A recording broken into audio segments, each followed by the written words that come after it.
And now, it's time for Okay, today another we're doing Dice Tower something review different. with I'm Tom not Vasel. necessarily here to review a game, but more preview a game. Tasty Minstrel Games, I've reviewed some of their games before, Homesteaders, and I'll be reviewing Terra Prima theirs very shortly. I liked both of their games, and so they asked me, and they paid me actually, to preview a copy of their newest game, Eminent Domain. Now this game is going to have, when I show it to you on the camera, it's going to have not finished artwork, it's going to have not finished, it's basically just a sheer prototype. But we wanted to explain the game to you so that you could look at it and perhaps be interested in investing in this game. What Tasty Minstrel has done is they've used a website called Kickstarter.com, and there'll be a link over somewhere over here where you can click and go check out this website, and you might want to invest in the game, basically giving them the capital to get the game going, and then you will also pre-order a game, getting some specialty cards that will come with the game, and I'll show you some of those in a bit. But what is this game? Now, for those who've described it, I didn't know much about it when I got it. I knew that I liked these designers.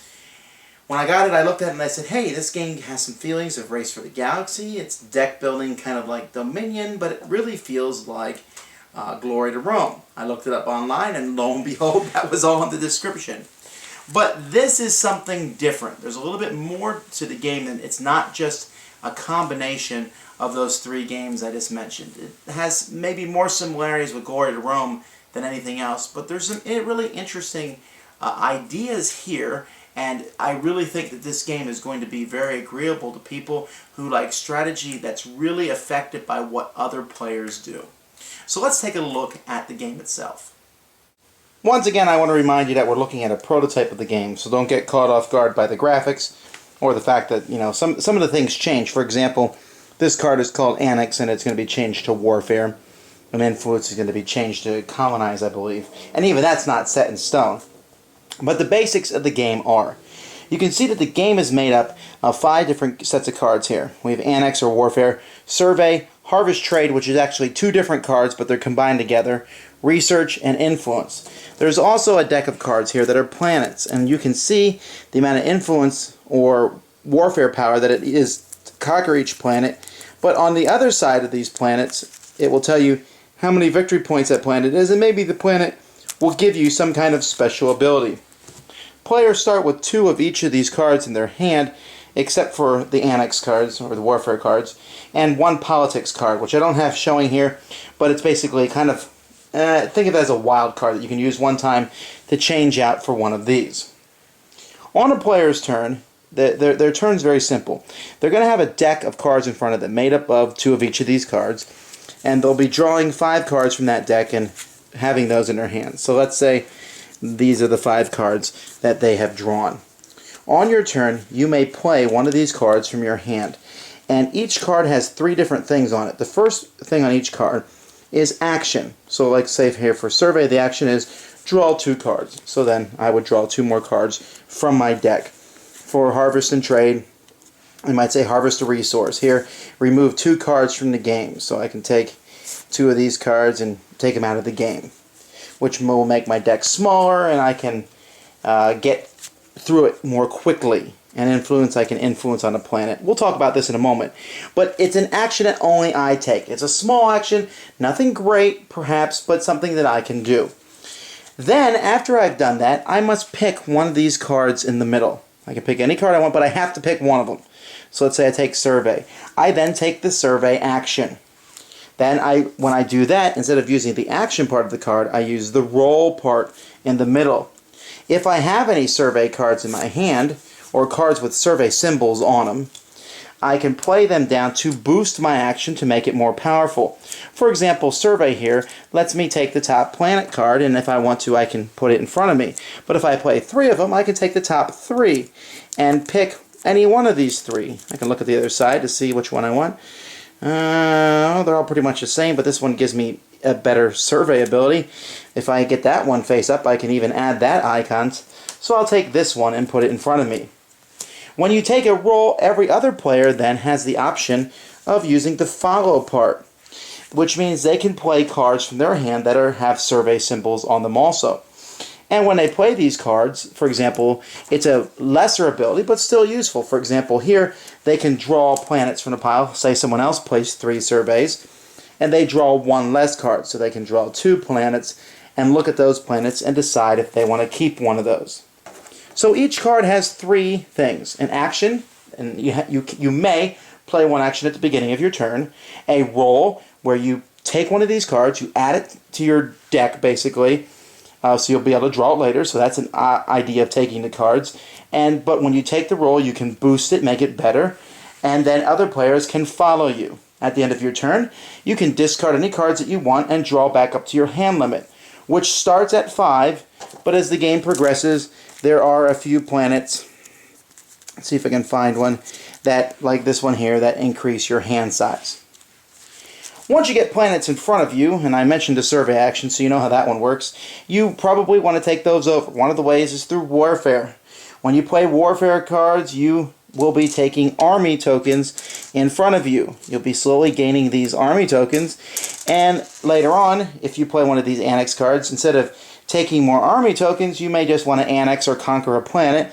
And so this one needs 5. If I have 5 army tokens in front of me, I discard all 5 of those and flip it over. This does 2 things for me. 1, it gives me any special ability here at the bottom, and 2, it gives me victory points at the end of the game. I guess I should say and 3, because this planet can now produce iron, which makes the Harvest Trade card useful. The Harvest Trade card will let me harvest resources, putting the corresponding resource on here, and then later on I can trade that resource for victory point tokens. Now these are tokens that are just what I said, they're worth victory points at the end of the game. In fact, the game has victory points on planet cards made up of these victory point tokens, and from the technology cards. Those are the only 3 ways to get victory points, and so every victory point counts. Now I mentioned technology. That's what research does. There's 3 piles of technology that allow you to utilize the planets in front of you. See, players have different planets that they are trying to conquer, either by annexing or influencing. Influence is basically the same as annexing, except you're actually using the cards and putting them under a planet so you have enough influence. It's usually cheaper to influence a planet than it is to annex it. But once you have these planets in front of you, for example, these are 2 metallic planets. So if I look here, there's a pile of metallic planet technology cards. And I look here, and this one costs me 3 technology symbols, plus I need a metallic planet in front of me. So if I have played 3 cards with research symbols on them, and I have a metallic planet in front of me, I can take this card. Now these technologies are one of 2 things. Either they are an advanced card of one of these ones in the middle. See, this is advanced trade. We have advanced harvest, advanced research, advanced influence.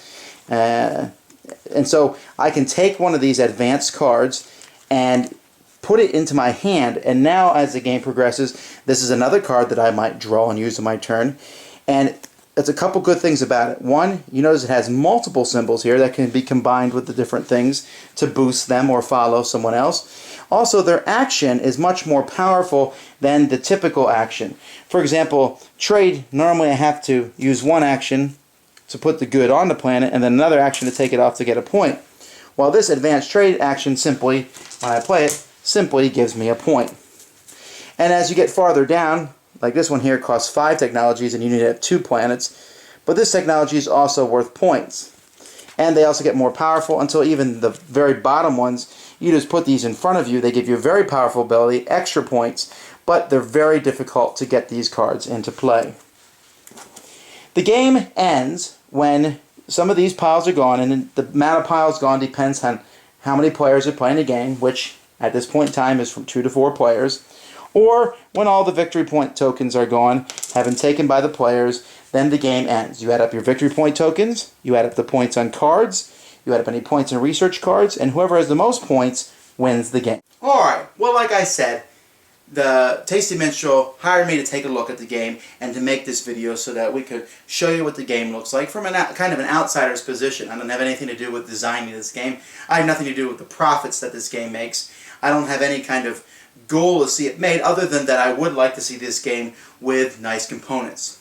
That being said, let me give you my honest opinion of the game. I like it. It's very interesting and it feels different then remember at the beginning I talked about Race for the Galaxy and Glory to Rome and Dominion. This doesn't feel like any of those. It's a very, very involved game because you're watching what everyone else does.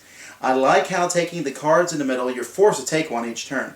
I like how taking those pushes the game towards its inevitable conclusion. And by taking those cards, you have to decide which one you want. It's going to fill up your deck. And then as you take these cards, which ones will be most useful to you. For example, if I take a lot of the warfare cards and constantly build up my army, that's not as useful to me if other players aren't also taking warfare cards. Because the action card, which I can play on my turn, doesn't do me a lot of good. But those follow actions are neat, but I have to have someone else take the role. So there's some very back and forth situations. If one person decides to follow a very distinct strategy and everyone else ignores that strategy, they're not going to do as well. So if they're doing that strategy though, someone else may look at it and say, well, they're doing so much of that strategy that if I do it, I can kind of ride their coattails for a bit. And there's a really give and take back and forth between the players. And I think that's going to be the most interesting feature of this game. I mean, many of these games, people talk about Race for the Galaxy and other games and say, there is player interaction. Okay, not really. You're hoping that someone picks what you want. There's still not as much player interaction here, where you're not blowing each other's planets up. But it really, really matters what everyone does in their turn. Because if someone takes an action on a turn that you don't want to follow, you draw a card. It's useful to have all these cards because you can use them to follow someone else in their turn. And I got to the point where I was drawing cards into my hand, trying to get a hand that was useful so that as the other players took their turns, I could follow their action and have a very productive time, not just on my turn, but on everyone else's turn. Of course, I like the theme. I can't wait to see the final artwork and the finished product. So if you're interested in this style game and you want to see this game be made, then I recommend go to Kickstarter. They've reached their goal already, but there's still room for more. They can make a bigger and better production, and you get these special planets. I showed you planets that give you abilities. They give you some planets that are coming out that are just a lot of points, and those add kind of a different shade to the game, and it's only some exclusive stuff that's only for the people who do the Kickstarter thing. So that's maybe an incentive to check it out. It's certainly a good effort from this small yet very promising company, Tasty Minstrel Games. Thanks for joining us today. For more written, audio, and video reviews, as well as the #1 board game podcast, check out the website at www.thedicetower.com. Until then, this is Eric Summerer, and you've been watching The Dice Tower.